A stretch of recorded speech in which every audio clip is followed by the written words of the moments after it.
ಅಲ್ಲಿ ಪೂಜೆ ಕುಲಾಚಾರ ಆಚಾರದಲ್ಲೇ ಪೂಜೆ, ಚಾರ್ಧಾಮ್ನವ್ರಿಗೆ ಸಮಯಾಚಾರದಲ್ಲೇ ಪೂಜೆ. ಪ್ರತಿನಿತ್ಯ ನಿರ್ದಿಷ್ಟ ಸಂಖ್ಯೆಯಲ್ಲಿ ಪ್ರತಿನಿತ್ಯ ತಪ್ಪದೇ ಜಪ ಕಂಟಿನ್ಯೂಸ್ ಆಗಿ ನೀವು ಮಾಡ್ತಾ ಇದ್ದರೆ ಮಂತ್ರ ಸಿದ್ಧಿ ಆಗುತ್ತೆ. ನಿಮ್ಮ ಸ್ಥಾನವೇ ಬೇರೆ ಇರುತ್ತೆ. ನೀವು ಯಾರಿಗೆ ಹೇಳ್ತೀರಾ ಅದೆಲ್ಲ ಸಿದ್ಧಿಸ್ತಾ ಇರುತ್ತೆ. ಖಂಡಿತವಾಗಲೂ ಹೆಂಗಸರು ಶ್ರೀವಿದ್ಯಾ ಉಪಾಸನೆ ಖಂಡಿತವಾಗಲೂ ಮಾಡ್ಬೋದು. ಅವರು ಮಂತ್ರೋಪದೇಶ ತಗೊಂಡು ಪ್ರತಿನಿತ್ಯ ಮಂತ್ರವನ್ನು ಜಪಾನುಷ್ಠಾನ ಮಾಡಿದ್ರೆ ಸಾಕು. ಏನು ಮಾಡ್ತಾನೋ ಅದರಲ್ಲಿ ಅರ್ಧ ಫಲ ತಾಯಿಗೆ ಹೆಂಡತಿಗೆ ಬಂದೇ ಬರುತ್ತೆ. ಏನಪ್ಪ ಅಂದರೆ ಈ ಮಾಂಸಾಹಾರಿಗಳು ಈ ಒಂದು ಚಕ್ರ ಉಪಾಸನೆಯನ್ನು ಮಾಡ್ಬೋದಾ? ನೀವು ಯಾಕೆ ತಿನ್ನಬಾರ್ದು, ತಿಂದರೆ ಏನಾಗತ್ತೆ?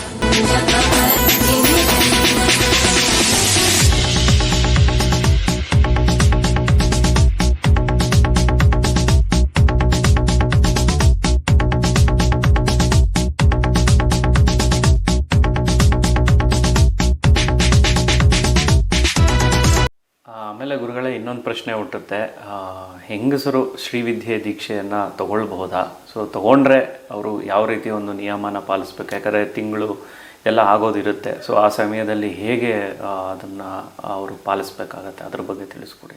ಶ್ರೀವಿದ್ಯೆ ದೀಕ್ಷೆ ಬಗ್ಗೆ ಹೇಳ್ತಾ ಇದ್ವಿ, ಅದರಲ್ಲೇ ಇದು ಒಂದು ಪ್ರಶ್ನೆ ಉದ್ಭವ ಆಗಿದೆ. ತಾಯಿನೂ ಹೆಂಗಸೆ, ಹಾಗಾಗಿ ತಾಯಿಗೆ ಅದ್ರ ಬಗ್ಗೆ ಅದರ ಕಷ್ಟ ನಷ್ಟಗಳ ಬಗ್ಗೆ ಗೊತ್ತಿದೆ. ತಾಯಿನೂ ಹೆಂಗಸೆ, ನಾವೂ ತಾಯಿ ಇಲ್ಲದೆ ಬರಲಿಕ್ಕೆ ಆಗೋದೇ ಇಲ್ಲ. ಖಂಡಿತವಾಗ್ಲೂ ಹೆಂಗಸರು ಶ್ರೀವಿದ್ಯಾ ಉಪಾಸನೆ ಖಂಡಿತವಾಗ್ಲೂ ಮಾಡ್ಬೋದು.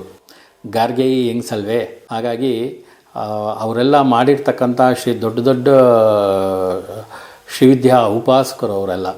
ಹಾಗಾಗಿ ಇಲ್ಲಿ ಹೆಂಗಸರು ಮಾಡ್ಬೋದಾ ಅಂತಂತ ಕೇಳಿದ್ರೆ ಖಂಡಿತವಾಗ್ಲೂ ಹೆಂಗಸರು ಶ್ರೀವಿದ್ಯೆಯನ್ನು ಮಾಡ್ಬೋದು. ಆದರೆ ಒಂದು ಸಮಸ್ಯೆ ಇದೆ ಇಲ್ಲಿ.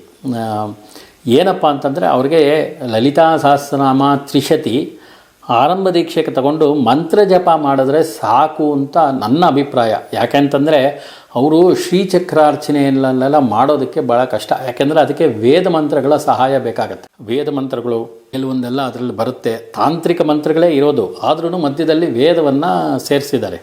ಹಾಗಾಗಿ ಕೆಲವೊಂದು ಸ್ಥಳಗಳಲ್ಲಿ ಎಲ್ಲ ವೇದ ಮಂತ್ರಗಳನ್ನು ಮಾಡಬೇಕಾಗತ್ತೆ. ವೇದ ಕಲಿಯದೆ ವೇದ ಮಂತ್ರಗಳ ಗೊತ್ತಿಲ್ಲದೆ ಏನೇನೋ ತಪ್ಪಾಗಿ ಅಥವಾ ತಾಂತ್ರಿಕವಾಗಿಯೂ ನೀವು ಮಂತ್ರಗಳನ್ನೆಲ್ಲ ತಗೊಂಡು ಗಂಟೆಗಟ್ಟಲೆ ಕೂತ್ಕೊಂಡು ಶ್ರೀಚಕ್ರ ಅರ್ಚನೆಯನ್ನೆಲ್ಲ ಮಾಡೋಕ್ಕಾಗೋದಿಲ್ಲ. ಹಾಗಾಗಿ ನೀವು ಶ್ರೀಚಕ್ರ ಅರ್ಚನೆ ಎಲ್ಲ ಬೇಡ, ನೀವು ಸಾಮಾನ್ಯವಾಗಿ ಮಂತ್ರೋಪದೇಶವನ್ನು ತಗೊಂಡು ಮಂತ್ರ ಜಪ ಮಾಡಿದ್ರೆ ಸಾಕು. ಅಥವಾ ಲಲಿತಾ ಸಹಸ್ರನಾಮ ತ್ರಿಶತಿ ಅಷ್ಟೋತ್ತರಗಳನ್ನು ಪಾರಾಯಣ ಮಾಡಿದ್ರೂ ಸಾಕು. ನಿಮಗೆ ಅದಕ್ಕೂ ಮೀರಿ ಬೇಕು ಅಂದರೆ ನೀವು ದೀಕ್ಷೆ ತಗೊಂಡು ನೀವು ಮಾಡ್ಬೋದು, ತಪ್ಪೇನೂ ಇಲ್ಲ. ಅದರಲ್ಲಿ ಶ್ರೀಚಕ್ರಾರ್ಚನೆ ಮಾಡೋದು ನಿಮಗೆ ಕಷ್ಟ ಆಗಬಹುದು ಅನ್ನೋದು ನನ್ನ ಅಭಿಪ್ರಾಯ. ಯಾಕೆಂದರೆ ಹೆಂಗಸರಿಗೆ ಅಷ್ಟು ಸುಲಭ ಅಲ್ಲ ಅದು.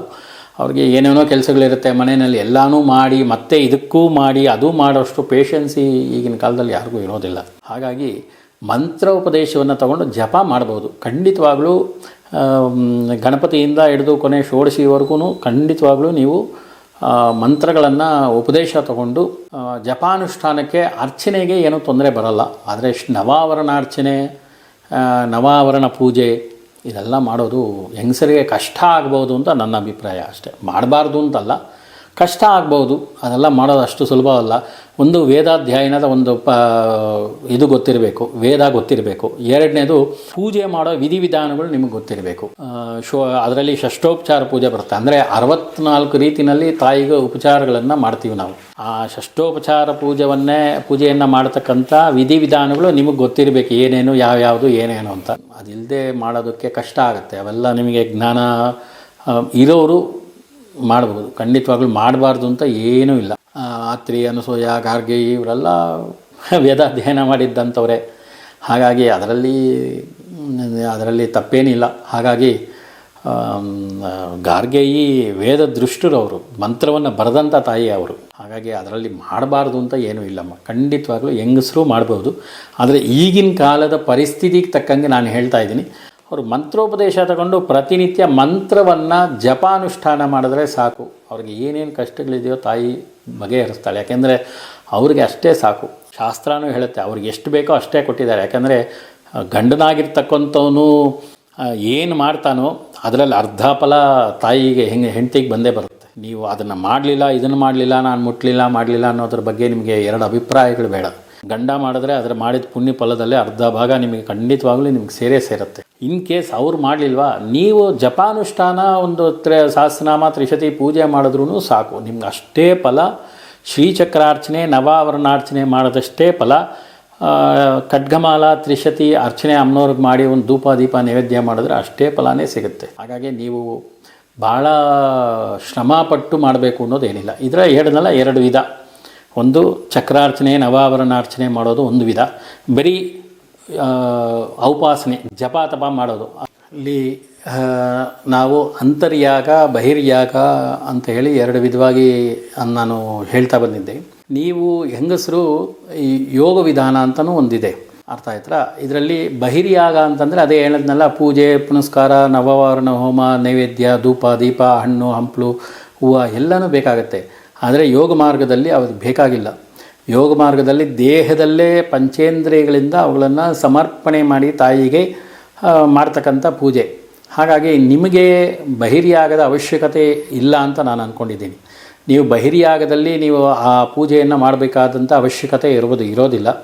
ನೀವು ಹೆಂಗಸರು ಯೋಗ ಮಾರ್ಗದಲ್ಲಿ ಹೋಗಿದ್ರೆ ಬೆಸ್ಟ್ ಅಂತ ನನಗನ್ಸುತ್ತೆ. ಯಾಕೆಂತಂದರೆ ನಿಮ್ಗೆ ಅದು ಕಷ್ಟವೂ ಆಗಲ್ಲ.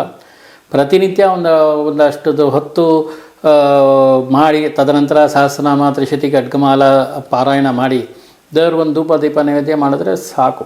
ಬೇಕಾದರೆ ಉಪದೇಶ ತಗೊಂಡಿರೋರು ಜಪಾನುಷ್ಠಾನವನ್ನು ಮಾಡಲಿ. ಏನು ಮಂತ್ರ ಉಪದೇಶ ಆಗಿದೆ ಶ್ರೀವಿದ್ಯೆಯಲ್ಲಿ ಅದನ್ನು ಅವ್ರ ಮಂತ್ರೋಪದೇಶವನ್ನು ಮಾಡ್ತಾ ಇದ್ದರೆ ಸಾಕು. ಅವ್ರಿಗೆ ಅದೇ ಮಾಡಬಾರ್ದು ಅಂತ ಏನೂ ಇಲ್ಲ. ಯಾಕೆಂತಂದರೆ ದೊಡ್ಡ ಶ್ರೀವಿದ್ಯಾೋಪಾಸಕರು ಲೋಪಾಮುದ್ರ, ಅಗಸ್ತ್ಯರು ಲೋಪಾಮುದ್ರ, ಅರುಂಧತಿ ಇವರೆಲ್ಲ ಗಾರ್ಗೇಯಿ ಇವರೆಲ್ಲ ಸಾಮಾನ್ಯರೇನಲ್ಲ. ಅವರೆಲ್ಲ ವೇದ ಅಧ್ಯಯನ ಮಾಡಿರ್ತಕ್ಕಂಥವ್ರು, ವೇದಗಳನ್ನು ಬರೆದಿರ್ತಕ್ಕಂಥವ್ರು. ಹಾಗಾಗಿ ಅವ್ರಿಗೆ ಅರ್ಹತೆ ಇರಬೇಕಾದ್ರೆ ನಿಮಗಿಲ್ಲ ಅಂತ ನಾನು ಯಾವ ಬಾಯಲ್ಲಿ ಹೇಳೋಕ್ಕಾಗತ್ತದೆ. ಹಾಗಾಗಿ ಖಂಡಿತವಾಗಲೂ ನೀವು ಅದನ್ನು ಖಂಡಿತವಾಗಲೂ ಶ್ರೀವಿದ್ಯೆಯನ್ನು ನೀವು ತಗೋಬೋದು, ಮಾಡ್ಬೋದು. ಯಾವುದೇ ನಿರ್ಬಂಧ ಇಲ್ಲ. ಆ ಒಂದು 5 ದಿನಗಳ ಕಾಲ ನೀವು ಅದನ್ನು ಮಾಡದೆ ಬಿಟ್ಟರೆ ಸಾಕು. ನಿಮಗೆ ಅದರ ರಿಸ್ಟ್ರಿಕ್ಷನ್ಸ್ ಬರೋದಿಲ್ಲ. ನಿಮ್ಗೆ ಯಾವುದೇ ರೀತಿಯಾದಂಥ ನಿರ್ಬಂಧಗಳಿಲ್ಲ. ನೀವು ಇದಿಷ್ಟನ್ನೇ ಬೆಳಗ್ಗೆನೋ ಸಂಜೆನೋ ಯಾವಾಗ ಬೇಕಾದರೂ ಮಾಡ್ಬೋದು. ನಂತರ ಜಪವನ್ನು ಬೆಳಗ್ಗೆ ಹೊತ್ತೇ ಮಾಡೋದು, ಸಂಜೆ ಹೊತ್ತು ಮಾಡಲ್ಲ. ಮಾಡಬಾರ್ದು ಅಂತ ಏನಿಲ್ಲ. ಸ್ನಾನ ಗೀನ ಮಾಡ್ಕೊಂಡು ನೀವು ಸಂಜೆ ಹೊತ್ತು ಬೇಕಾದರೂ ಮಾಡ್ಬೋದು, ತಪ್ಪೇನಿಲ್ಲ. ಧಾರಾಳವಾಗಿ ಮಾಡಿ. ಭಾಳ ಒಂದು ವೀಕ್ಷಕರ ಸಂದೇಹವನ್ನು ಇವಾಗ ನೀವು ತೀರಿಸಿದ್ದೀರಾ ಅಂತ ಭಾವಿಸ್ತೀನಿ ಗುರುಗಳೇ. ಮುಂದಿನ ಪ್ರಶ್ನೆ ಏನು ಅಂದರೆ, ಈ ಒಂದು ಪ್ರಶ್ನೆ ಪುನಃ ಒಂದು ವೀಕ್ಷಕರು ಕೇಳ್ತಾನೆ ಇದ್ದಾರೆ. ಏನಪ್ಪ ಅಂದರೆ, ಈ ಮಾಂಸಾಹಾರಿಗಳು ಈ ಒಂದು ಚಕ್ರ ಉಪಾಸನೆಯನ್ನು ಮಾಡ್ಬೋದಾ, ಅಥವಾ ಮನೆಯಲ್ಲಿದ್ದರೆ ಅವರು ಆ ಪ್ರಮುಖ ದಿನಗಳಲ್ಲಿ ಯಾವತ್ತು ಇದು ಚಕ್ರ ಉಪಾಸನೆ ಮಾಡ್ತಾರೆ, ಸೊ ಆವತ್ತಿನ ದಿನ ತಿಂದಿರ ಅದಾದಮೇಲೆ ಅದರ ನಂತರ ತಿನ್ಕೊಂಡು ಮಾಡ್ಬೋದಾ? ಈ ಥರ ಅನೇಕ ಸಂದೇಹಗಳು ಇದೆ ಗುರುಗಳೇ. ಸೊ ಇದ್ರ ಬಗ್ಗೆ ತಾವು ಏನು ಹೇಳೋಕ್ಕೆ ಇಚ್ಛೆಪಡ್ತೀರಾ? ಒಂದು ವಿಚಾರವನ್ನು ಇಲ್ಲಿ ಹೇಳಕ್ಕೆ ಶುರು ಮಾಡ್ತೀನಿ. ಇದರಲ್ಲಿ ನಾನು ಮೊದಲೇ ಹಿಂದಿನ ಸಂಚಿಕೆಗಳಲ್ಲಿ ಹೇಳಿದ್ದೆ, ಶ್ರೀವಿದ್ಯೆಯಲ್ಲಿ 2 ವಿಧ ಇದೆ ಅಂತೇಳಿ. ಅಂದರೆ ಒಂದು ಸಮಯಾಚಾರ, ಒಂದು ಕೌಲಾಚಾರ ಅಂತೆ. ಸಮಯಾಚಾರದಲ್ಲಿ ಇವಾಗ ನಾವು ಇದರ ವಿಶ್ಲೇಷಣೆಯನ್ನು, ಪೂಜಾ ವಿವರಣೆಯನ್ನು, ದೀಕ್ಷೆಯನ್ನು ಇದನ್ನೆಲ್ಲ ನಾವು ಹೇಳ್ತಾ ಇರೋದು ಸಮಯಾಚಾರದಲ್ಲಿ. ಕೌಲಾಚಾರದಲ್ಲಿ ಹೇಳ್ತಾ ಇಲ್ಲ. ಕೌಲಾಚಾರನೂ ಇದೆ, ನಾನು ಇಲ್ಲ ಅಂತ ಹೇಳ್ತಾ ಇಲ್ಲ. ಯಾಕೆ ಅಂತಂದರೆ, ನೀವು ಲಲಿತಾ ಸಹಸ್ರನಾಮದಲ್ಲಿ 500ನೇ ಮಂತ್ರ ಕೇಳ್ಬೋದು. ಮಾಂಸನಿಷ್ಠಾಯ ನಮಃ ಅಂತೇಳಿ ಮಂತ್ರ ಇದೆ. ಹಾಗಾಗಿ ಹಂಗಂತ ಹೇಳಿ ಅದು ಮಾಂಸ ತಿಂತಾಳೆ ಅಂತ ಅಲ್ಲ ತಾಯಿ, ಅದರ ಅರ್ಥ. ಅದರ ಅರ್ಥನೇ ಬೇರೆ ಇದೆ.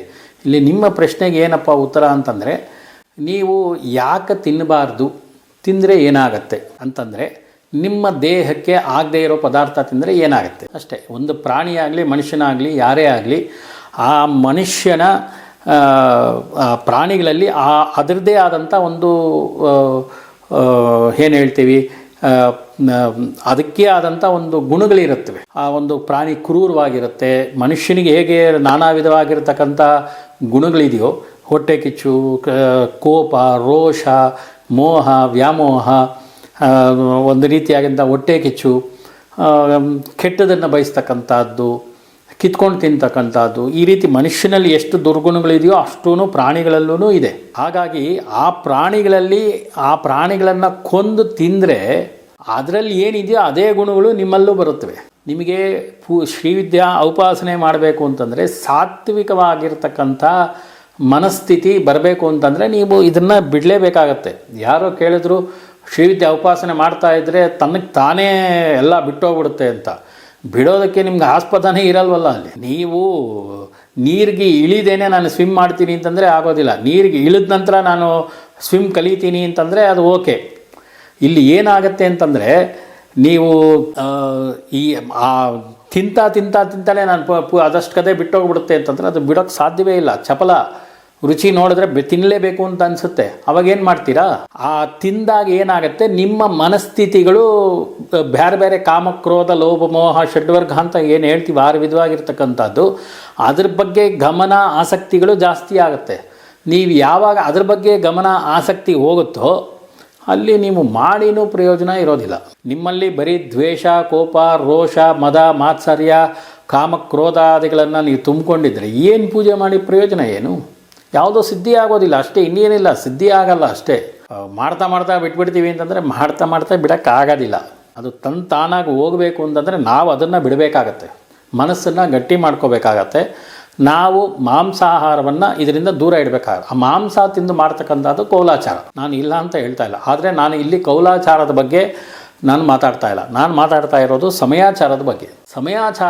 ಸಮಯಾಚಾರದಲ್ಲಿ ತಾಯಿಯನ್ನು ಯಾವ ರೀತಿಯಾಗಿ ಆರಾಧನೆ ಮಾಡಬೇಕು, ತಾಯಿಯ ಸಾನ್ನಿಧ್ಯವನ್ನು ಹೇಗೆ ಸೇರ್ಕೋಬೇಕು, ಸಾನ್ನಿಧ್ಯ ಪಡೆಯೋದು ಹೇಗೆ, ತಾಯಿಯ ಅನುಗ್ರಹ ಪಡ್ಕೊಳ್ಳೋದು ಹೇಗೆ ಅಂತಂದರೆ ನೀವು ಇದನ್ನೆಲ್ಲ ಬಿಡಲೇಬೇಕಾಗತ್ತೆ. ನೀವು ಆಹಾರದಲ್ಲಿ ಇದಿಲ್ಲದೆ, ಕಂಟ್ರೋಲ್ ಇಲ್ಲದೆ ನೀವು ಇದನ್ನೆಲ್ಲ ಮಾಡೋಕ್ಕೆ ಹೋದರೆ ಖಂಡಿತವಾಗ್ಲೂ ಸಾಧ್ಯ ಇಲ್ಲ. ಇವಾಗ ನೀವು ಯಾವುದೋ ಒಂದು ಪೂಜೆ ಮಾಡ್ತಾ ಇರ್ತೀರ, ಉಪವಾಸದಲ್ಲಿ ಮಾಡಿ ಅಂತ ಹೇಳ್ಬಿಟ್ಟಿರ್ತಾರೆ ಯಾರು. ನೀವು ಉಪವಾಸದಲ್ಲಿ ಕೂತಿರ್ತಾರೆ, ಹೊಟ್ಟೆನಲ್ಲಿ ಕಾವು ಅಂತ ಇದ್ದರೆ ನೀವು ಹೇಗೆ ತಿಂತೀರಾ? ನೀವು ಪೂಜೆ ಹೇಗೆ ಮಾಡ್ತೀರಾ? ಹೊಟ್ಟೆ ಹಸಿತಾ ಇದ್ದರೆ ನೀವು ಪೂಜೆ ಮಾಡೋಕ್ಕಾಗೋದೇ ಇಲ್ಲ. ನಿಮ್ಮ ಗಮನ ಎಲ್ಲ ಪೂರ್ತಿ ಆಹಾರದ ಕಡೆನೇ ಇರುತ್ತೆ. ನೀವು ಏನು ಪೂಜೆ ಮಾಡೋಕ್ಕಾಗತ್ತೆ? ಅದೇ ರೀತಿಯಾಗಿ ನೀವು ಈ ರೀತಿಯಾಗಿ ಮಾಂಸಾಹಾರವನ್ನು ಸೇವಿಸಿ ಮಾಡೋಕ್ಕಾಗೋಲ್ಲ. ಮಾಂಸಾಹಾರವನ್ನು ಸೇವಿಸಿ ಮಾಡತಕ್ಕಂಥದ್ದು ಕೌಲಾಚಾರ. ಅದು ಬಲಿ ಗಿಲಿ ರಕ್ತ ಮಾಂಸ ಮಧ್ಯ ಎಲ್ಲನೂ ಕೇಳುತ್ತಲ್ಲಿ ಕೌಲಾಚಾರದಲ್ಲಿ. ಆದರೆ ಆ ಕೌಲಾಚಾರದ ಬಗ್ಗೆ ನಾನು ಇಲ್ಲಿ ಮಾತಾಡ್ತಾ ಇಲ್ಲ, ನಾನು ಸಮಯಾಚಾರದ ಬಗ್ಗೆ ಮಾತ್ರ ಮಾತಾಡ್ತಾ ಇದ್ದೀನಿ. ಇನ್ನೂ ಒಂದು ಪ್ರಶ್ನೆ ಕೇಳಿದ್ರು, ನಾನು ತಿಂತೀನಿ ಮನೇಲಿ ಯಾರಿಗೂ ನಾನು ಮಾಡಾಕ್ತೀನಿ, ನಾನು ತಿನ್ನಲ್ಲ, ಮನೇಲಿ ಇರೋರ್ಗೆ ಮಾಡಿ ನಾನು ಬಡಿಸ್ತೀನಿ ಅಂತ ಹೇಳ್ಬಿಟ್ಟು ಅದು ಸಾಧ್ಯ ಇಲ್ಲ. ಪಂಚೇಂದ್ರಿಯಗಳು ಸುಮ್ಮನೆ ಇರಲ್ವಲ್ಲ. ಹಾಗಾಗಿ ಕಣ್ಣು ಮೂಗು ಬಾಯಿ ವಾಸನೆ ಇವೆಲ್ಲ ಇರೋದೇ ಅದೇ ಅಲ್ವೇ. ನಾವು ಅದ್ರ ಬಗ್ಗೆ ಅದನ್ನು ಮಾಡಾಕ್ತೀನಿ ನಾನು ತಿನ್ನಲ್ಲ ಅಂತಂದರೆ ಮನಸ್ಸು ಆ ಕಡೆ ಇದ್ದಾಗ ಇಲ್ಲಿ ನೀವು ಕಾನ್ಸಂಟ್ರೇಷನ್ ಆಗಿ ತಾಯಿಯನ್ನು ಸಾನ್ನಿಧ್ಯವನ್ನು ಮಾಡೋದಕ್ಕೆ ಸಾಧ್ಯ ಇಲ್ಲ. ಆಹಾರ ಸಾತ್ವಿಕವಾಗಿದ್ದರೆ ಮಾತ್ರ ದೇಹ ನಿಮ್ಮ ಮಾತನ್ನು ಕೇಳುತ್ತೆ. ಇಲ್ಲ ಅಂತಂದರೆ ದೇಹ ನಿಮ್ಮ ಮಾತನ್ನು ಕೇಳಲ್ಲ. ಆಹಾರವನ್ನು ನಾವು ಆಹಾರ ಶುದ್ಧವು ಸತ್ವಶುದ್ಧಿ, ಸತ್ವಶುದ್ಧವು ನಿಷ್ಠಶುದ್ಧಿ, ನಿಷ್ಠಶುದ್ಧವು ಮನಃಶುದ್ಧಿ ಅಂತೇಳಿ ಮಂತ್ರನೇ ಇದೆ. ಹಾಗಾಗಿ ಆಹಾರ ಶುದ್ಧವಾಗಿದ್ದರೆ ಮಾತ್ರವೇ ದೇಹ ಮನಸ್ಸು ಎಲ್ಲನೂ ಶುದ್ಧವಾಗಿರಬೇಕಾದ್ರೆ, ನಮ್ಮ ಸತ್ವ ಶುದ್ಧ ಆಗಬೇಕಾದ್ರೆ. ಹಾಗಾಗಿ ಆಹಾರ ಶುದ್ಧ ಇಲ್ಲದೆ ನಾವು ಶ್ರೀಚಕ್ರಾರ್ಚನೆ ಮಾಡಿಕೊಂಡೇ ನಾವು ಮಧ್ಯದಲ್ಲಿ ಬಿಟ್ಬಿಡ್ತೀವಿ ಅಂತಂದರೆ ಅದು ಸಾಧ್ಯವೇ ಇಲ್ಲ. ಅದೇ ಹೇಳಿದ್ನಲ್ಲ, ಕೌಲಾಚಾರ ಬೇರೆ, ಸಮಯಾಚಾರ ಬೇರೆ. ಸಮಯಾಚಾರದಲ್ಲಿ ನೀವು ಸಮಯಾಚಾರವಾಗಿ ಅದ್ರ ರೂಲ್ಸನ್ನೇ ಫಾಲೋ ಮಾಡಬೇಕಾಗತ್ತೆ. ಕೌಲಾಚಾರದಲ್ಲಿ ಹೋದರೆ ನೀವು ಮದ್ಯ ಮಾಂಸ ಎಲ್ಲವನ್ನೂ ದೇವರಿಗೆ ನೈವೇದ್ಯ ಮಾಡ್ಬೋದು, ಅದರಲ್ಲಿ ಇಲ್ಲ ಅಂತ ನಾನು ಹೇಳಲ್ಲ. ಹಾಗಾಗಿ ಇಲ್ಲಿ ನಾವು ಸಮಯಾಚಾರದಲ್ಲಿ ಮಾಡ್ತಾ ಇರೋದ್ರಿಂದ ಇದಕ್ಕೆ ಸಂಬಂಧಪಟ್ಟ ಹಾಗೆ ನೀವು ಹಾಗೆ ಶ್ರದ್ಧೆಯಿಂದ ಮಾಂಸಾಹಾರ ಇಲ್ಲಿ ನಿಷಿದ್ಧ. ಸಾತ್ವಿಕ ಆಹಾರವನ್ನು ಬೆಳ್ಳುಳ್ಳಿ ಈರುಳ್ಳಿನೇ ತಿನ್ನಬಾರ್ದು ಅಂತ ಹೇಳ್ತಾರೆ. ನೀವು ಮಾಂಸಾಹಾರ ಕೊಟ್ಟೋದ್ರಿ, ಬೆಳ್ಳುಳ್ಳಿ ಈರುಳ್ಳಿನೇ ನಿಷಿದ್ಧ, ಯಾಕೆಂದರೆ ಕಾಮೋತ್ತೇಜಿಕ ಅಂತ. ಹಾಗಾಗಿ ಅದನ್ನು ತಿಂದರೆ ದೇಹ ನಮ್ಮ ಮಾತು ಕೇಳಲ್ಲ ಅನ್ನೋ ಒಂದೇ ಒಂದು ಕಾರಣಕ್ಕೋಸ್ಕರ ಅದನ್ನು ನಿಷಿದ್ಧ ಮಾಡಿದ್ದಾರೆ ಶಾಸ್ತ್ರದಲ್ಲಿ. ಕಾಮೋತ್ತೇಜಕವಾಗಿರ್ತಕ್ಕಂಥ ಪದಾರ್ಥಗಳನ್ನು ಯಾವುದನ್ನು ನಾವು ತಗೋಬಾರ್ದು, ದೇಹ ಮನಸ್ಸು ಸಾತ್ವಿಕವಾಗಿ ಶುದ್ಧವಾಗಿ ಇಟ್ಕೊಳ್ಳೋಕ್ಕಾಗಲ್ಲ ಅನ್ನೋ ಕಾರಣಕ್ಕೋಸ್ಕರ ಇದನ್ನೆಲ್ಲ ನಿಷಿದ್ಧ ಮಾಡಿದ್ದಾರೆ. ಹಾಗಾಗಿ ಅದನ್ನು ತಗೊಂಡು ಮಾಡ್ತೀವಿ, ಬಿಟ್ಬಿಡ್ತೀವಿ, ಆಮೇಲೆ ತದನಂತರ ಕಾಲಾನಂತರದಲ್ಲಿ ಅದೇ ಬಿಟ್ಟೋಗ್ಬಿಡುತ್ತೆ. ಬಿಟ್ಟೋಗೋದು ಸಂತೋಷ, ಆದರೆ ಬಿಟ್ಟು ಹೋಗಲಿಲ್ಲ ಅಂದರೆ ಕಷ್ಟ. ಹಾಗಾಗಿ ಅದು ಸಾಧ್ಯವಿಲ್ಲದ ಮಾತು. ಮೊದಲೇ ನೀವು ಅದಕ್ಕೆ ಹೇಗೆ ಬೇಕೋ ಆ ರೀತಿ ಸಿದ್ಧತೆಯಲ್ಲಿ ನೀವು ಇದ್ಗೂ ಮಾಡೋದು ಉತ್ತಮ ಅಂತ ನನಗನ್ಸುತ್ತೆ. ಆಮೇಲೆ ಗುರುಗಳೇ, ನೀವು ಶ್ರೀವಿದ್ಯೆ ಉಪಾಸಕರಿಗೆ ನೀವು ಬುದ್ಧಿ ಹೇಳ್ತಾ ಇದ್ದೀರಾ, ಇಲ್ಲ ಅಂದರೆ ನೀವು ವಿಚಾರನ ತಿಳಿಸ್ತಾ ಇದ್ದೀರಾ ಅಂತ ಕೇಳಿದ್ದಾರೆ. ಶ್ರೀವಿದ್ಯಾ ಉಪಾಸಕರಿಗೆ ಬುದ್ಧಿ ಹೇಳೋಷ್ಟು ದೊಡ್ಡವನು ನಾನಲ್ಲ.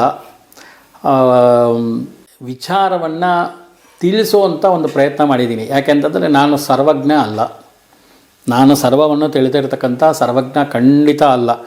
ಎಲ್ಲದಕ್ಕಿಂತ ನಿಕೃಷ್ಟ ರೀತಿಯಲ್ಲಿ ಕೊನೆಯಲ್ಲಿರ್ತಕ್ಕಂಥ ಮನುಷ್ಯ ನಾನು. ಅರ್ಥ ಆಯ್ತಾ? ಈ ತಕ್ಕ ಮಟ್ಟಿಗೆ ನನಗೆ ಗೊತ್ತಿರುವಂಥ ವಿಚಾರವನ್ನು, ಯಾಕೆಂದರೆ ಎಲ್ಲರೂ ಸರ್ವಜ್ಞರೂ ಅಲ್ಲ.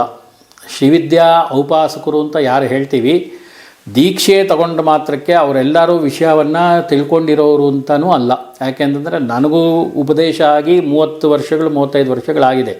ನಾನು ಆರಂಭದಲ್ಲಿ ಇದೇ ರೀತಿಯಾಗಿ ಕೆಲವೊಂದು ವಿಚಾರಗಳನ್ನು ತಿಳ್ಕೊಳ್ಳಿಕ್ಕೆ ಕಂಡ್ಕೊಂಡವ್ರನ್ನೆಲ್ಲ ಕೇಳ್ಕೊಂಡಿದ್ದೀನಿ. ಯಾಕೆಂತಂದರೆ ನನಗೂ ಅದರ ಬಗ್ಗೆ ನನಗೂ ಗೊತ್ತಿಲ್ಲ, ತಿಳಿದವರು ನನ್ನನ್ನು ತಿದ್ದಿದ್ದಾರೆ, ಬಹಳಷ್ಟು ಜನ ತಿದ್ದಿದ್ದಾರೆ. ನಾನು ಸುಮಾರು ವಿಚಾರಗಳನ್ನು ತಿಳ್ಕೊಂಡಿದ್ದೀನಿ, ಓದಿ ತಿಳ್ಕೊಂಡಿದ್ದೀನಿ, ಕೆಲವರು ಕೇಳಿ ತಿಳ್ಕೊಂಡಿದ್ದೀನಿ. ಹಾಗಾಗಿ ನನಗೇನು ಗೊತ್ತಿದೆಯೋ ಅದನ್ನು 4 ಮಾತುಗಳನ್ನು ಹೇಳ್ಕೊಳ್ತಾ ಇದ್ದೀನಿ. ಯಾರಾದರೂ ಈ ವಿಚಾರದಲ್ಲಿ ನನ್ನಿಂದ ಏನಾದರೂ ತಪ್ಪಾಗಿದೆ ದಯವಿಟ್ಟು ಕ್ಷಮಿಸಿ, ಅದರಲ್ಲಿ ನಾನು 2 ಮಾತೇ ಇಲ್ಲ, ನನಗೆ ಕ್ಷಮಾಪಣೆ ಕೇಳೋದ್ರಲ್ಲಿ ಏನೂ ಬೇಜಾರಿಲ್ಲ, ಆಯ್ತಾ? ಆದರೆ ಇದನ್ನು ಯಾರಿಗೂ ಆರ್ಡರ್ ಅಂತಾನೋ ಅಥವಾ ಅವ್ರಿಗೂ ಉಪದೇಶ ಮಾಡ್ತಿದ್ದೀನಿ ಅಂತನೋ ಖಂಡಿತವಾಗ್ಲೂ ಅಲ್ಲ. ಯಾಕೆಂತಂದರೆ ಈಗಿನ ಕಾಲದಲ್ಲಿ ನಾನು ಮೊದಲೇ ಹೇಳಿದ್ದೆ, ಶ್ರೀವಿದ್ಯಾ ಔಪಾಸಕರು ಅಂತ ಯಾರಿದ್ದಾರೆ ಅವರು ಬಹಳ ಅಲ್ಪಸಂಖ್ಯಾತರು, ಬಹಳ ಕಡಿಮೆ ಜನ ಇದ್ದಾರೆ. ಇದರ ಬಗ್ಗೆ ತಿಳ್ಕೊಂಡಿರೋರು, ತಿಳಿದಿರೋರು, ಉಪದೇಶಗಳಾಗಿರ್ತಕ್ಕಂಥವ್ರು ಪೂರ್ಣ ಪ್ರಮಾಣದಲ್ಲಿ ದೇವಿಯನ್ನು ಆರಾಧನೆ ಮಾಡಿಕೊಂಡು ಈ ವಿಚಾರದಲ್ಲಿ, ಶ್ರೀವಿದ್ಯೆ ವಿಚಾರದಲ್ಲಿ ತಿಳ್ಕೊಂಡಿರೋರು ಬಹಳ ಅಲ್ಪಸಂಖ್ಯಾತರು, ಬಹಳ ಕಡಿಮೆ ಜನ ಇದ್ದಾರೆ. ಹಾಗಾಗಿ ಬಹಳ ಜನಕ್ಕೆ ಇದರ ವಿಚಾರವಾಗಿ ಬಹಳಷ್ಟು ವಿಷಯಗಳು ಗೊತ್ತಿಲ್ಲ. ಹಾಗಾಗಿ ನನಗೇನು ಗೊತ್ತಿದೆಯೋ ಆ ವಿಚಾರವನ್ನು 4 ಜನಕ್ಕೆ ಕೇಳ್ತಾ ಇದ್ದೀನಿ. ಅದನ್ನು ತಗೊಳ್ಳೋರು ಯಾವ ರೀತಿ ತಗೊಳ್ತಾರೋ ಗೊತ್ತಿಲ್ಲ. ಬೇಕಾದನ್ನು ತಗೊಳ್ಳಿ, ಬಿಟ್ಟಿದ್ದನ್ನು ಬಿಟ್ಟುಬಿಡಿ. ಇದರಲ್ಲಿ ನನ್ನ ನಿರ್ಬಂಧ ಆಗಲಿ, ನಾನು ತಗೋಬೇಕು ಅಂತಾಗಲಿ ಅಥವಾ ನಾನು ಉಪದೇಶ ಮಾಡೋಷ್ಟು ದೊಡ್ಡ ಮನುಷ್ಯ ನಾನಲ್ಲ. ನನಗೆ ಏನು ವಿಚಾರಗಳು ಗೊತ್ತಿದೆಯೋ ಅದನ್ನು 4 ಜನಕ್ಕೆ ತಿಳಿ ಹೇಳೋದಕ್ಕೋಸ್ಕರ ನಾನು ಈ ವಿಡಿಯೋನ ಮಾಡ್ತಾಯಿದ್ದೀವಿ. ಬಿಟ್ಟರೆ ಅದು ಬಿಟ್ಟು ಬೇರೆ ಇನ್ಯಾವುದೇ ಕೆಟ್ಟ ಉದ್ದೇಶ ಇಲ್ಲ. ಇದರಲ್ಲಿ ನಾನು ಯಾವುದೋ ಕೆಟ್ಟ ವಿಚಾರಗಳನ್ನು ಯಾವುದೂ ನಾನು ಹೇಳ್ತಾ ಇಲ್ಲ. ಶ್ರೀವಿದ್ಯಾ ಔಪಾಸಕರು, ಯಾಕೆಂದರೆ ಈಗಿನ ಕಾಲಮಿತಿ, ಈಗಿನ ಪರಿಸ್ಥಿತಿ, ಈಗಿನ ಈ ಜನ್ರೇಷನ್ ಬಹಳಷ್ಟು ಜನಕ್ಕೆ ಪೂಜೆ ಪುನಸ್ಕಾರಗಳ ಬಗ್ಗೆನೇ ಅವರಿಗೆ ಆಸಕ್ತಿ ಇಲ್ಲ. ಅಂಥದ್ರಲ್ಲಿ ಈ ಕಷ್ಟಕರವಾಗಿರ್ತಕ್ಕಂಥ ಈ ಶ್ರೀವಿದ್ಯಾ ಉಪಾಸನೆಯನ್ನು ಮಾಡೋರು ಬಹಳ ಕಡಿಮೆ ಜನ ಇದ್ದಾರೆ. ಹಾಗಾಗಿ ಅವ್ರಿಗೆ ಯಾರಿಗೆ ಗೊತ್ತಿಲ್ವೋ, ಯಾರಿಗೆ ಈ ವಿಚಾರವಾಗಿ ಆಸಕ್ತಿ ಇದೆಯೋ, ಯಾರು ತಿಳ್ಕೋಬೇಕು ಅಂತಿದ್ದಾರೋ ಅವ್ರಿಗೆ ನನ್ನ 2 ಮಾತುಗಳು ಪಾಲನೆ ಮಾಡೋಕ್ಕೆ ತಗೊಂಡ್ರೆ ಒಳ್ಳೆಯದು ಅನ್ನೋ ಒಂದು ಉದ್ದೇಶ ಬಿಟ್ಟರೆ, ವಿಷಯವನ್ನು ತಿಳಿಸೋ ವಿಚಾರ ಬಿಟ್ಟರೆ ಇನ್ಯಾವುದೇ ರೀತಿಯಾದಂಥ ಕೆಟ್ಟ ಉದ್ದೇಶ ಅಥವಾ ನಾನು ಸುಪೀರಿಯರ್, ಸರ್ವಜ್ಞ ಅಥವಾ ನಾನು ದೊಡ್ಡವನು ಅನ್ನೋ ರೀತಿಯಲ್ಲಿ ಖಂಡಿತವಾಗ್ಲೂ ನನಗೆ ಆ ಮನಸ್ಥಿತಿನೂ ಇಲ್ಲ, ಆ ಸ್ಥಿತಿನಲ್ಲಿ ನಾನು ಇಲ್ಲವೂ ಇಲ್ಲ. ನನಗೆ ಗೊತ್ತಿರೋ 4 ವಿಚಾರವನ್ನು, ತಾಯಿ ಬಗ್ಗೆ ನನಗೇನು ವಿಚಾರ ಗೊತ್ತಿದೆಯೋ ಅದು 4 ವಿಚಾರವನ್ನು ಹೇಳ್ತಾ ಇದ್ದೀನಿ. ಯಾಕಂದರೆ ಬಹಳಷ್ಟು ಜನಕ್ಕೆ ಗೊತ್ತಿಲ್ಲ, ತಪ್ಪು ಗೈಡೆನ್ಸ್ ಹೋಗ್ತಾ ಇದೆ. ಒಂದೊಂದು ಸಲ ಅದನ್ನು ನೋಡಿದಾಗ ಮನಸ್ಸಿಗೆ ಭಾಳ ಹಿಂಸೆ ಆಗುತ್ತೆ. ಅದನ್ನು ಸಿಕ್ಕಾಪಟ್ಟೆ ಮಿಸ್ಯೂಸ್ ಆಗ್ತಾಯಿದೆ. ಶ್ರೀವಿದ್ಯೆ ಅನ್ನೋದನ್ನು ಸಿಕ್ಕಾಪಟ್ಟೆ, ಇವಾಗ ಎಕ್ಸಾಂಪಲ್ಗೆ ಹೇಳಿದೆ, ಆನ್ಲೈನಲ್ಲಿ ಉಪದೇಶ ಕೊಡ್ತಾ ಇದ್ದಾರೆ ಅಂತ. ಆನ್ಲೈನಲ್ಲಿ ಉಪದೇಶ ತೊಗೊಂಡು ನೀವು ಅದನ್ನು ಮಾಡೋಕ್ಕಾಗತ್ತಾ? ಯೋಚನೆ ಮಾಡಬೇಕಲ್ವ. ನನಗೆ ಉಪದೇಶ ಮಾಡ್ತಾ ಇದ್ದೀರಾ ಅಂತ ಕೇಳೋರು ಈ ವಿಚಾರವನ್ನು ಸ್ವಲ್ಪ ತಿಳ್ಕೊಬೇಕಾಗತ್ತೆ. ಯಾಕೆಂತಂದರೆ ದೀಕ್ಷೆ ಬಗ್ಗೆ ಎಷ್ಟು ಜನಕ್ಕೆ ಗೊತ್ತಿದೆ, ದೀಕ್ಷೆ ಅಂದರೆ ಏನು ಅಂತ ಗೊತ್ತಿದೆ, ಅದನ್ನು ಹೇಗೆ ತೊಗೋಬೇಕು ಅಂತ ಎಷ್ಟು ಜನಕ್ಕೆ ಗೊತ್ತಿದೆ, ಯಾರಿದ್ದಾರೆ ಅಂತ ಗೊತ್ತಿದೆ. ಈ ವಿಚಾರವನ್ನೆಲ್ಲ ಅವ್ರಿಗೂ ತಿಳ್ಕೊಬೇಕಲ್ಲ. ಎಲ್ಲರಿಗೂ ನನಗೇನು ಗೊತ್ತಿದೆ ಆ ವಿಚಾರವನ್ನು 4 ಜನಕ್ಕೆ ತಿಳಿಲಿ, ಎಲ್ಲರಿಗೂ ಗೊತ್ತಾಗಲಿ ಅನ್ನೋ ಉದ್ದೇಶದಿಂದ ಹೇಳ್ತಾ ಇದ್ದೀನಿ. ಬಿಟ್ಟರೆ ಇಲ್ಲಿ ನನ್ನ ಸ್ವಾರ್ಥ ಏನಿಲ್ಲ, ನನಗೇನು ಅದರಿಂದ ಆಗಬೇಕಾದ್ದು ಏನೂ ಇಲ್ಲ. ನನಗೆ ನನ್ನ ತಾಯಿ ಇದ್ದಾಳೆ, ಸಾಕು. ಇದು ಪ್ರಶ್ನೆಗೆ ಉತ್ತರ ಸಿಕ್ಕಿದೆ ಅಂತ ನಾನು ಅಂದ್ಕೊಂಡಿದ್ದೀನಿ. ಗುರುಗಳೇ, ನಾವು ಎಷ್ಟೇ ವಿಚಾರ ತಿಳ್ಕೊಂಡ್ರೂ ಮತ್ತೆ ಆ ವಿಚಾರನ ಇನ್ನೂ ನಾವು ಅದನ್ನು ಕೆದಕಿದಷ್ಟು ಇನ್ನೂ ಒಂದು ಒಳ್ಳೊಳ್ಳೆ ವಿಚಾರನ ತಿಳ್ಕೊತಾನೇ ಇರ್ತೀವಿ. ಹಾಗಾಗಿ ನನ್ನ ಮುಂದಿನ ಪ್ರಶ್ನೆ ಏನಪ್ಪ ಅಂದರೆ, ಈ ಕೌಲಾಚಾರ ಅಂದರೆ ಏನು, ಮತ್ತು ಸಮಯಾಚಾರ ಅಂದರೆ ಏನು, ಮತ್ತು ಈ ಮಂತ್ರಸಿದ್ಧಿ ಅಂದರೆ ಏನು? ಸೊ ಇದ್ರ ಬಗ್ಗೆ ಈ ಹಿಂದೆನೂ ಹೇಳಿದ್ದೀರಾ. ಹಾಗಾಗಿ ಇನ್ನೂ ಹೆಚ್ಚು ಇದ್ರ ಬಗ್ಗೆ ತಿಳ್ಕೊಬೇಕು ಅನ್ನೋ ಒಂದು ಕುತೂಹಲ. ಸಮಯಾಚಾರದ ಬಗ್ಗೆ ನಾನು ಬಹಳಷ್ಟು ಈಗಲೂ ಹೇಳಿದ್ದೀನಿ. ಸಮಯಾಚಾರ ಸಾತ್ವಿಕವಾಗಿ ಮಾಡ್ತಕ್ಕಂಥ ಆರಾಧನೆ. ಸಮಯಾಚಾರ ಅಂದರೆ ಸಾತ್ವಿಕ ರೀತಿಯಲ್ಲಿ ವೇದಗಳ ಮುಖಾಂತರ, ವೇದ ಆಗಮಗಳ ಸಮ್ಮಿಲನದಲ್ಲಿ ಹೇಳಿದ್ರಲ್ಲ, ಬಹಿರ್ಯಾಗ, ಮಹಾಯಾಗ, ಅಂತರ್ಯಾಗ ಅಂತೇಳಿ 3 ವಿಧವಾಗಿರ್ತಕ್ಕಂಥ ಕ್ರಮಗಳಿದೆ. ಇದರಲ್ಲಿ 2 ವಿಧವನ್ನು ಸಮ್ಮಿಲನಗೊಳಿಸಿ ಮಾಡ್ತಕ್ಕಂಥದ್ದು. ಅಂದರೆ ಬಹಿರ್ಯಾಗ ಅಂತಂದರೆ ಹೊರಗಡೆ ಪೂಜೆ ಪುನಸ್ಕಾರ, ಚಕ್ರಾರ್ಚನೆ, ನವಾವರಣ ಹೋಮ, ಶ್ರೀಚಕ್ರ ಹೋಮಗಳು, ಮತ್ತು ನವಾವರಣ ಶ್ರೀಚಕ್ರ ಹೋಮಗಳು ಮತ್ತು ಅದರಲ್ಲಿ ಉಪಯೋಗಿಸ್ತಕ್ಕಂಥ ಪದಾರ್ಥಗಳು, ಪೂಜೆ, ಹಣ್ಣು ಹಂಪಲು ಇದನ್ನೆಲ್ಲ ಇಟ್ಕೊಂಡು ದೇವಿಯನ್ನು ಒಲಿಸ್ತಕ್ಕಂಥದ್ದು ಬಹಿರ್ಯಾಗ. ಅದು ಯಾವುದೂ ಇಲ್ಲದೆ ಬರೀ ಜಪ ತಪ ಅನುಷ್ಠಾನದಿಂದ ತನ್ನ ದೇಹದಲ್ಲೇ ತಾಯಿಯನ್ನು ಕುಂಡ್ರಿಸಿ ಎಲ್ಲವನ್ನೂ ತಾಯಿಗೆ ಸಮರ್ಪಣೆ ಮಾಡೋದು ಒಂದು ವಿಧವಾಗಿರ್ತಕ್ಕಂಥ ಯೋಗ ಅಂತ ಹೇಳ್ತೀವಿ. ಅದನ್ನು ಯೋಗ ಅಂತ ಹೇಳ್ತೀವಿ. ಬಹಿರ್ಯಾಗ ಅದನ್ನು ಅಂತರ್ಯಾಗ ಅಂತಲೂ ಹೇಳ್ತೀವಿ. ಅಲ್ಲಿ ಯಾವುದೇ ರೀತಿಯಾದಂಥ ಸಲಕರಣೆಗಳು ಇರೋದಿಲ್ಲ. ಅಲ್ಲಿ ದೀಪ ಗೀಪ ಏನೂ ಇರೋದಿಲ್ಲ. ಹಾಗೇ ಕೂತ್ಕೊಂಡು ತಾಯಿಗೆ ಸರ್ವವನ್ನು ತನ್ನ ದೇಹದಲ್ಲಿಯೇ ಸಮರ್ಪಣೆ ಮಾಡುವಂಥದ್ದು ಅಂತರ್ಯಾಗ. ಇದು ಧ್ಯಾನ ಮಾರ್ಗ ಅಂತಲೂ ಹೇಳ್ಬೋದು. ಈ ಎರಡನ್ನೂ ಸಮ್ಮಿಲನಗೊಳಿಸಿ ಮಧ್ಯದಲ್ಲಿ ಹೋಗ್ತಕ್ಕಂಥದ್ದೇ ಮಹಾಯಾಗ. ಇಲ್ಲಿ ಧ್ಯಾನ, ಜಪ, ತಪ, ಧ್ಯಾನನೂ ಇರುತ್ತೆ, ಪೂಜೆ ಪುನಸ್ಕಾರನೂ ಇರುತ್ತೆ. ಹಾಗಾಗಿ ಅಂತರ್ಮುಖ ಸಮಾರಾಧ್ಯ ಬಹಿರ್ಮುಖ ಸುದರ್ಲಭ ಅಂತೇಳಿ ಲಲಿತಾ ಸಹಸ್ರನಾಮದಲ್ಲೇ ಬರುತ್ತೆ. ಅಂತರ್ಮುಖಿಯಾಗಿದ್ರೂ ಕಷ್ಟ, ಬಹಿರ್ಮುಖವಾಗಿ ನೀನು ಮಾಡಿದ್ರೂ ನಿನಗೆ ದುರ್ಲಭ ಅಂತಲೇ ತಾಯಿ ಹೇಳ್ತಾಳೆ, ನಿನಗೆ ನಾನು ಸಿಗೋದಿಲ್ಲ ಅಂತ. ಎರಡರೂ ಮಹಾಯಾಗ ಕ್ರಮಾರಾಧ್ಯಾಯ ನಮಃ, ಎರಡನ್ನೂ ಸೇರಿಸಿ ಒಟ್ಟಿಗೆ ಹೋಗ್ತಕ್ಕಂಥದ್ದು ಮಹಾಯಾಗ. ಅಂತರ್ಮುಖ ಬಹಿರ್ಮುಖ ಎರಡೂ ಸೇರಿ ಈ ಕಡೆ ಜಪ ತಪ ಅನುಷ್ಠಾನವೂ ಆಗಬೇಕು, ಈ ಕಡೆ ಪೂಜೆ ಪುನಸ್ಕಾರ ಅಭಿಷೇಕ ಜಪ ತಪ ಹೋಮನೂ ಆಗಬೇಕು. ಎರಡರನ್ನು ಸಮ್ಮಿಲನಗೊಳಿಸಿ ಮಹಾಯಾಗ ಕ್ರಮದಲ್ಲಿ ತಾಯಿಯನ್ನು ಆರಾಧನೆ ಮಾಡೋದೇ ಸಮಯಾಚಾರ. ಇದರಲ್ಲಿ ಕೌಲಾಚಾರ ಅಂತ ಹೇಳಿದ್ನಲ್ಲ, ಮಧ್ಯ ಪಂಚಮಕಾರಗಳನ್ನು ಉಪಯೋಗಿಸಿ ಮಾಡತಕ್ಕಂಥದ್ದು ಒಂದು. ಅಂದರೆ ಮದ್ಯ, ಮಾಂಸ, ಮೈಥುನ, ಮುದ್ರ ಅಂಥೇಳಿ 5 ವಿಧವಾಗಿರ್ತಕ್ಕಂಥದ್ದು. ಈ 5 ಉಪಯೋಗಿಸಿ ಮಾಡ್ತಕ್ಕಂಥದ್ದು ವಾಮಾಚಾರ. ಆ ವಾಮಾಚಾರನೇ ಕೌಲಾಚಾರ ಅಷ್ಟೇ. ಆದರೆ ಅದರಲ್ಲಿ ಏನಂತಂದರೆ ಇಲ್ಲಿ ತಾಯಿಯನ್ನು ಸಮಯಾಚಾರದಲ್ಲಿ ತಾಯಿಯನ್ನು ಭಕ್ತಿ ಶ್ರದ್ಧೆಗಳಿಂದ ಜಪ ತಪ ಅನುಷ್ಠಾನಗಳಿಂದ ತಾಯಿಯನ್ನು ಒಲಿಸ್ಕೊಳ್ಳಿಕ್ಕೆ ಪ್ರಯತ್ನ ಮಾಡ್ತೀವಿ. ಅಲ್ಲಿ ತಾಯಿಗೆ ಮದ್ಯ, ಮಾಂಸ, ಮುದ್ರ, ಮೈಥುನ ಅಂಥೇಳಿ ಪಂಚವಿಧವಾಗಿರ್ತಕ್ಕಂಥ ಪಂಚಮಕಾರಗಳಿಂದ ಉತ್ಪನ್ನವಾಗಿರ್ತಕ್ಕಂಥ ಪದಾರ್ಥಗಳನ್ನು ಇಟ್ಕೊಂಡು ಬಲವಂತವಾಗಿ ತಾಯಿ ಕೈಯಲ್ಲಿ ಮಾಡಿಸ್ತಕ್ಕಂಥ ಕೆಲಸಗಳೇ ಕೌಲಾಚಾರ ಅಷ್ಟೇ. ಇಷ್ಟು ಬಿಟ್ಟರೆ ಇನ್ನೇನೂ ಇಲ್ಲ. ಕೌಲಾಚಾರ ಅಷ್ಟು ಸುಲಭ ಅಲ್ಲ. ಕೌಲಾಚಾರದಲ್ಲಿ ತಾಯಿಯನ್ನು ಬಲವಂತವಾಗಿ ಬೇಡಿ ತಗೊಳ್ಳೋದು ಬೇರೆ, ಕೇಳಿ ತಗೊಳ್ಳೋದು ಬೇರೆ. ಬಲವಂತವಾಗಿ ತಾಯಿಯನ್ನು ಕಸಿದುಕೊಳ್ಳೋದು, ತಾಯಿ ಹತ್ರ ಇರ್ತಕ್ಕಂಥದ್ದನ್ನು ಕಸಿದುಕೊಳ್ಳೋದು ಬೇರೆ. ಇಷ್ಟೇ ಕೌಲಾಚಾರ ಅಂದರೆ ಅಷ್ಟೇ. ಕೌಲಾಚಾರದಲ್ಲಿ ಬಲವಂತವಾಗಿ ಕಿತ್ಕೊಳ್ತಕ್ಕಂಥದ್ದು, ಸಮಯಾಚಾರದಲ್ಲಿ ತಾಯಿಯನ್ನು ಬೇಡಿ ಕೇಳಿ ತಗೊಳ್ತಕ್ಕಷ್ಟೇ ವ್ಯತ್ಯಾಸ ಎರಡಕ್ಕೂ ಹೇಳಬೇಕು ಅಂತಂದರೆ. ಹಾಗಾಗಿ ಕೌಲಾಚಾರದಲ್ಲಿ ಅದೇ ಹೇಳಿದ್ನಲ್ಲ, ಇಂದಿನ ಸಂಚಿಕೆಯಲ್ಲಿ ನಾನು ಹೇಳಿದ್ದೆ, ಎಲ್ಲಿ ಕಾಮಾಖ್ಯದಲ್ಲಿ ವಿಚಾರ ಬಂದಾಗ, ಕಾಮಾಖ್ಯಾದೇವಿ ವಿಚಾರ ಬಂದಾಗ ಅಲ್ಲಿ ನಾನು ಹೇಳಿದ್ದೆ, ಅಲ್ಲಿ ಪೂರ್ತಿ ಕೌಲಾಚಾರದಲ್ಲೇ ಪೂಜೆ ನಡೆಯೋದು, ಸಂಪೂರ್ಣವಾಗಿ 100% ಕೌಲಾಚಾರ. ಅಲ್ಲಿ ಸುತ್ತಮುತ್ತಲೆಲ್ಲ ಇರೋದು ಬರೀ ಮಂತ್ರವಾದಿಗಳೇ ಬರೋದಲ್ಲಿ, ಮಂತ್ರಸಿದ್ಧಿ ಮಾಡ್ಕೊಳ್ಳೋದು ಎಲ್ಲರೂ ಅಲ್ಲೇನೆ. ಮಧ್ಯ ಮಾಂಸಗಳಿಂದ ದೇವಿಗೆ ನೈವೇದ್ಯ ಮಾಡ್ತಾರೆ, ಮಾಂಸಗಳನ್ನು, ಕುರಿಗಳನ್ನು, ಕೋಣಗಳನ್ನು ಕಡಿತಾರೆ, ಆ ರಕ್ತದಿಂದ ತರ್ಪಣವನ್ನು ಕೊಡ್ತಾರೆ. ಇದೆಲ್ಲ ಇವತ್ತಿಗೂ ಪ್ರತ್ಯಕ್ಷವಾಗಿ ನಡೆಯುತ್ತೆ. ಅದು ಅಲ್ಲಿ ಪೂರ್ತಿಯಾಗಿ ಕೌಲಾಚಾರದಲ್ಲೇ ಪೂಜೆ. ನೀವು ಯಾರಾದರೂ ಬೇಕಾದವರು ಕಾಮಾಖ್ಯಕ್ಕೆ ಹೋದ್ರಿ ಅಂತಂದರೆ ಕೌಲಾಚಾರದ ರೀತಿಯಲ್ಲೇ ಪೂಜೆ. ಅಲ್ಲಿ ಅನ್ನಗಿನ್ನ ರೀತಿಯಲ್ಲಿ ನಾವು ಬಲಿಗೆ ಅಂತಂದರೆ ಅನ್ನವನ್ನು ಉಪಯೋಗಿಸ್ತೀವಿ, ಇಲ್ಲ ಭತ್ತದೆಲ್ಲ ಹಾಕಿ ಉಪಯೋಗಿಸ್ತೀವಿ. ಅಲ್ಲಿ ಅವ್ರು ಹಾಕಲ್ಲ, ಬಲಿ ಅಂದರೆ ಬಲಿನೇ. ಅದೇ ಕೌಲಾಚಾರ. ತಾಯಿಯನ್ನು ಕೌಲಾಚಾರದಲ್ಲಿ ಉಳಿಸ್ಕೊಳ್ಳೋದು ಬೇಗ ಇರ್ಬೋದು, ಆದರೆ ಕಣಿನಲ್ಲಿ ಎಲ್ಲವನ್ನು ಅನುಭವಿಸಲೇಬೇಕಾಗತ್ತೆ. ಯಾವುದು ಇಲ್ಲಿ ಕರ್ಮ ರಿಟರ್ನ್ಸ್ ಅಂತಾರಲ್ಲ, ಯಾವುದೂ ಅಷ್ಟು ಸುಲಭವಾಗಿ ಆಗೋದಿಲ್ಲ. ಏನೇ ಮಾಡಿದ್ರೂ ಕರ್ಮ ನೀವು ಅನುಭವಿಸಲೇಬೇಕು. ಹಾಗಾಗಿ ಸಮಯಾಚಾರ ಶುದ್ಧ ಅಂತೇಳಿ ನಾನು ತಿಳ್ಕೊಂಡಿದ್ದೀನಿ.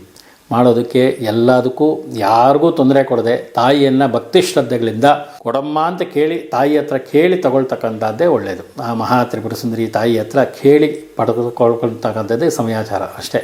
ಕೌಲಾಚಾರದಲ್ಲಿ ಬಲವಂತವಾಗಿ ತಗೊಳ್ಳತಕ್ಕಂಥದ್ದು ಅಂದರೆ ವಾಮಾಚಾರ, ಮದ್ಯ, ಮಾಂಸ, ಮೈಥುನ, ಮುದ್ರ ಅಂತ ಹೇಳಿ ಪಂಚವಿಧವಾಗಿರ್ತಕ್ಕಂಥ ಮಕಾರಗಳಿಂದ ತಾಯಿಯನ್ನು ಆರಾಧನೆ ಮಾಡಿ, ಅಲ್ಲಿ ಎಲ್ಲನೂ ವಿಚಿತ್ರವಾಗೇ ಇರುತ್ತೆ. ನೋಡಲಿಕ್ಕೆ ಬಹಳ ಹಿಂಸೆ ಆಗಿರ್ತಕ್ಕಂಥದ್ದು. ರಕ್ತದಲ್ಲಿ ತರ್ಪಣ ಕೊಡು ಅಂತಾರೆ. ನಾವು ರಕ್ತದಲ್ಲಿ ತರ್ಪಣ ಕೊಡೋಕ್ಕಾಗತ್ತೆಯೇ? ಈ ರೀತಿಯಾಗಿರ್ತಕ್ಕಂಥ ಕೆಲವೊಂದು ಪದ್ಧತಿಗಳೆಲ್ಲ ಈಗಲೂ ಇದೆ. ಅಲ್ಲಿ ಪೂರ್ತಿ ಇವತ್ತಿಗೂ ಕಾಮಾಖ್ಯ ಪೀಠದಲ್ಲಿ ಕೌಲಾಚಾರವೇ ಅಲ್ಲಿ ಪೂಜೆ, ಕೌಲಾಚಾರ ಆಚಾರದಲ್ಲೇ ಪೂಜೆ. ಆದರೆ ಇಲ್ಲಿ ಬೇರೆ ಕಡೆ ಹಾಗಿಲ್ಲ, ಇಲ್ಲೆಲ್ಲ ಸಮಯಾಚಾರದಲ್ಲಿ ಪೂಜೆ. ಇವಾಗ ಶೃಂಗೇರಿಗೆ ಹೋಗ್ತೀರಾ, ಶೃಂಗೇರಿಗೆ ಹೋದರೆ ಅಲ್ಲಿ ತಾಯಿಗೆ ಶಾರದಾಂಬನವ್ರಿಗೆ ಸಮಯಾಚಾರದಲ್ಲೇ ಪೂಜೆ. ನಾವಲ್ಲಿ ಅನ್ನ ಪಾಯಸ ಈ ರೀತಿಯಾಗಿರ್ತಕ್ಕಂಥ ಪದಾರ್ಥಗಳನ್ನು ಇಟ್ಟು ಅಮ್ಮನವ್ರಿಗೆ ನೈವೇದ್ಯ ಮಾಡ್ತೀವಿ. ಆದರೆ ಅಲ್ಲಿಲ್ಲ, ಅಲ್ಲಿ ಮಾಂಸದೇ ಅಮ್ಮನವರಿಗೆ ಪ್ರತಿನಿತ್ಯ ನೈವೇದ್ಯ, ಮದ್ಯವನ್ನು ಕೂಡ ನೈವೇದ್ಯ ಮಾಡ್ತಾರೆ. ಹಾಗಾಗಿ ಅದು ಪದ್ಧತಿ ಬೇರೆ ಇದೆ, ಈ ಪದ್ಧತಿ ಬೇರೆ ಇದೆ. ನಾನು ಹೇಳಿದ್ನಲ್ಲ, ಎರಡೂ ಇದೆ. ಸಮಯಾಚಾರ ತತ್ಪರ ಯೈ ನಮಃ ಅಂತೇಳಿನೂ ಇದೆ,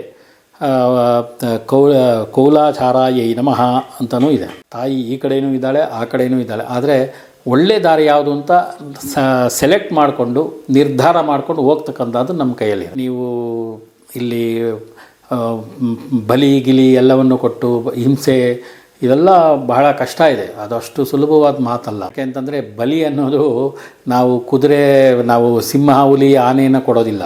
ಅಲ್ಲಿ ಕೊಡ್ತಕ್ಕಂಥದ್ದೆಲ್ಲ ಸಾತ್ವಿಕವಾಗಿರ್ತಕ್ಕಂಥ ಪ್ರಾಣಿಗಳನ್ನೇ ಕೊಡೋದು. ನಾವು ಏನು ತಿಂತೀವೋ ಅದೇ ಕೋಳಿ, ಕುರಿ, ಮೇಕೆ ಇದನ್ನೇ ಕೊಡೋದು. ನಮಗೇನು ಬೇಕೋ ಅದನ್ನೇ ಕೊಡ್ತೀವಿ. ಆದರೆ ಆನೆ, ಹುಲಿ, ಸಿಂಹನ ಯಾರೂ ತಗೊಂಡೋಗಿ ಬಲಿ ಕೊಡೋದಿಲ್ಲ.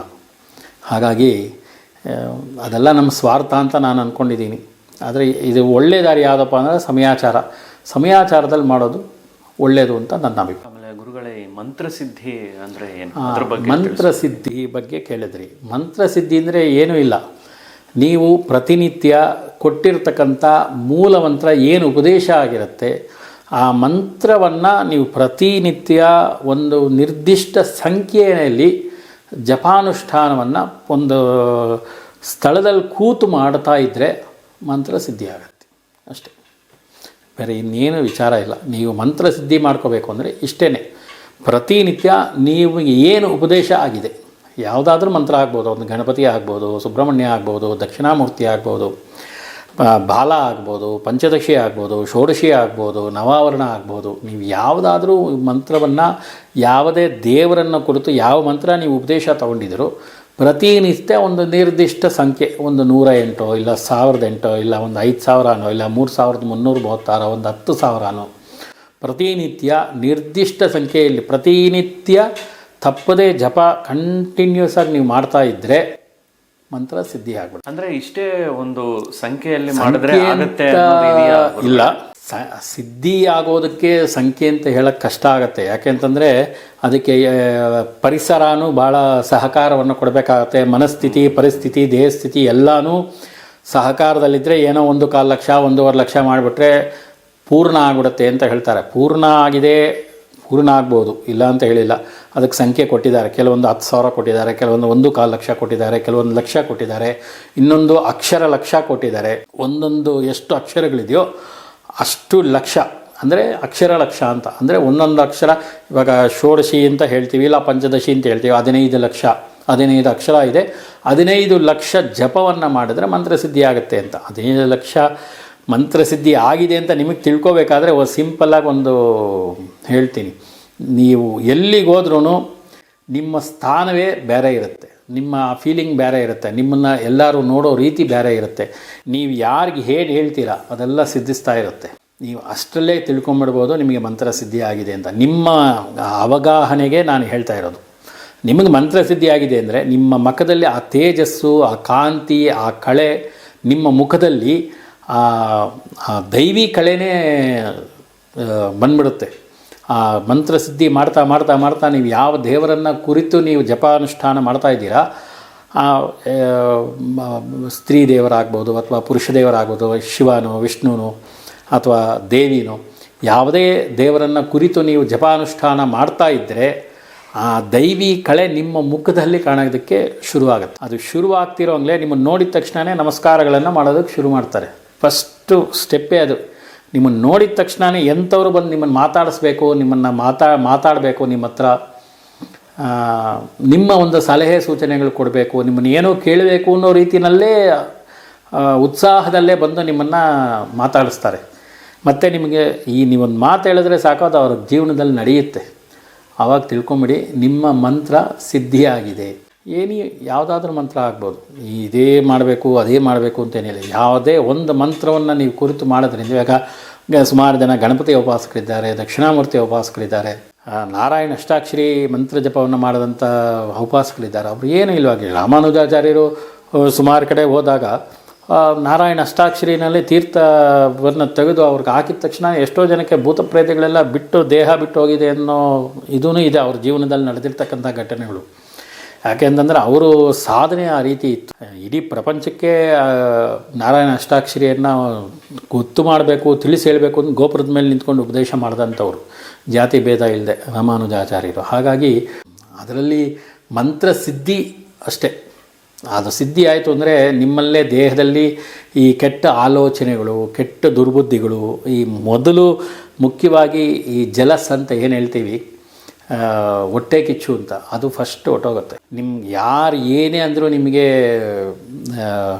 ಅವ್ರ ಬಗ್ಗೆ ಕೆಟ್ಟ ಅಭಿಪ್ರಾಯಗಳಾಗಲಿ, ಅವ್ರ ದ್ವೇಷ ಸಾಧನೆ ಮಾಡೋದಾಗಲಿ ಅದು ಖಂಡಿತವಾಗ್ಲೂ ಬರೋದಿಲ್ಲ. ಮೊದಲು ಅದು ಬಿಟ್ಟು ಹೋಗ್ಬಿಡುತ್ತೆ. ಹಾಗಾಗಿ ನೀವು ಇದರಲ್ಲೇ ಗೊತ್ತಾಗ್ಬಿಡುತ್ತೆ ನಿಮಗೆ ನನ್ನಲ್ಲಿ ಮಂತ್ರಸಿದ್ಧಿ ಆಗಿದೆ ಅಂತ. ಫಸ್ಟು ಆ ಷಡ್ವರ್ಗಗಳೇನಿದೆ, ಕಾಮ, ಕ್ರೋಧ, ಲೋಭ, ಮೋಹ, ಮದ, ಮಾತ್ಸರ್ಯ ಅಂತ, ಹರಿಷಡ್ವರ್ಗಗಳು ಕಡಿಮೆ ಆಗ್ತಾ ಹೋಗ್ಬಿಡುತ್ತೆ. ಯಾವುದ್ರ ಬಗ್ಗೆನೂ ಆಸಕ್ತಿ ಇರೋದಿಲ್ಲ. ಫಸ್ಟು ಪೂಜೆ ಆಯಿತಾ, ದೇವ್ರ ಬಗ್ಗೆ ಧ್ಯಾನ ಆಯಿತಾ, ಜಪ ಆಯಿತಾ, ಅನುಷ್ಠಾನ ಆಯಿತಾ, ಅದನ್ನು ಮಾಡಿದ್ವಾ ಅನ್ನೋದೇ ಮುಖ್ಯ ಆಗುತ್ತೆ. ಬಿಟ್ಟರೆ ನಿಮಗೆ ಇದರ ಬಗ್ಗೆ ಆಸಕ್ತಿ, ಲೌಕಿಕದ ಬಗ್ಗೆ, ಲೌಕಿಕ ಜೀವನದ ಬಗ್ಗೆ, ಲೌಕಿಕ ಪದಾರ್ಥಗಳ ಬಗ್ಗೆ ಆಸಕ್ತಿ ಕಡಿಮೆ ಆಗುತ್ತೆ. ಇದು ಮಂತ್ರಸಿದ್ಧಿ ಆಗಿದೆ ಅನ್ನೋದಕ್ಕೆ ಸೂಚನೆಗಳು.